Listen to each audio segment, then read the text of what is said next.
हैं योगी आदित्यनाथ को अपनी कुर्सी संभाले हुए और लगातार वो बड़े बड़े फैसले ले रहे हैं और ऐसे फैसले ले रहे हैं जो सीधे सीधे आम जनता से ताल्लुक रखते हैं। आज भी सुबह में वो हजरतगंज थाने पहुंच गए, अचानक उन्होंने सरप्राइज विजिट दिया, किसी को इसकी जानकारी नहीं थी। और क्या क्या चल रहा है, सीधे जानकारी के लिए चलते हैं। हमारे संवाददाता अरविंद चतुर्वेदी हमारे साथ जुड़ गए हैं लखनऊ से। अरविंद, आज भी उसी एक्शन फॉर्म में नजर आए योगी आदित्यनाथ जिसमें वो पिछले 4 दिन से नजर आ रहे हैं। आने वाले दिनों में क्या क्या हो सकता है? जाहिर सी बात है वो जिस तरह के फॉर्म में है, सारे सरकारी अफसर, मंत्री और पूरा जो प्रशासन है वो एकदम टिप टॉप नजर आना चाहिए उनको। मैत्रेय, देखिए, पूरे प्रदेश में योगी आदित्यनाथ का ये संदेश देने की कोशिश कर रहे हैं कि वो कहीं भी जा सकते हैं, बिना बताए जा सकते हैं। जिस तरीके से हजरतगंज थाने योगी आदित्यनाथ बिना बताए पहुंचे, उससे एक बात स्पष्ट है कि वो पूरे प्रदेश में कहीं भी जा सकते हैं।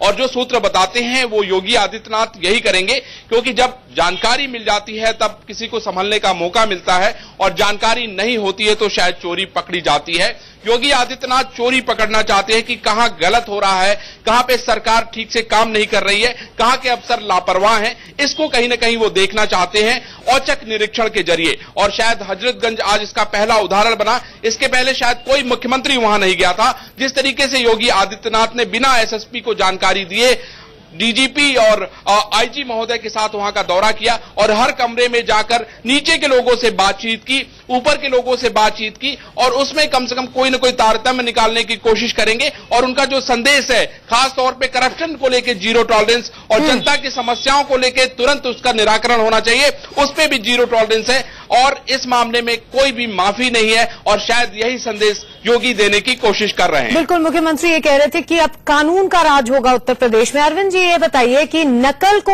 रोकने के लिए अब किस तरह की रणनीति सरकार बनाएगी, क्योंकि ये बहुत ही रैम्पेंट प्रॉब्लम है उत्तर प्रदेश में। और साथ ही ये जो अब नई खबर आ रही है कि सारे मंत्रियों को 3 दिनों तक प्रेजेंटेशन देना होगा, एक एक मंत्री की बारी आएगी और डिटेल प्रेजेंटेशन उनको देना होगा। क्या क्या होगा इस प्रेजेंटेशन में? क्या आगे उनके विभाग में वो काम कैसे करने वाले हैं, इसको लेकर उनकी ठोस स्ट्रैटेजी होगी?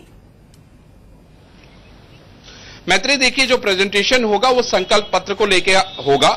जिन जिन लोगों को अलग अलग विभाग मिले हैं, उन विभाग में संकल्प पत्र में जो घोषणाएं की गई हैं, उन घोषणाओं को पूरा करना सबसे बड़ा कार्य है। और इसी कार्य को हर मंत्रियों को प्रेजेंट करना पड़ेगा एक प्रेजेंटेशन के रूप में। और हर मंत्री को और हर प्रमुख सचिव को उनके साथ बुलाया जाएगा और वो प्रेजेंटेशन अपने सामने योगी आदित्यनाथ खुद देखेंगे और उसके बाद उसका कैसे इंप्लीमेंटेशन होगा उसके लिए आदेश जारी करेंगे। बिल्कुल, एक सुनियोजित तरीके से कामकाज की शुरुआत होगी। जो तमाम मंत्री हैं वो अपने विभागों से रिलेटेड जो प्रेजेंटेशन है उनके काम को लेकर वो प्रेजेंट करेंगे मुख्यमंत्री के सामने। और उसके बाद ये तय होगा कि आगे रणनीति क्या होगी इस सारे काम को अमली जामा पहनाने के लिए। बहुत बहुत शुक्रिया अरविंद जी।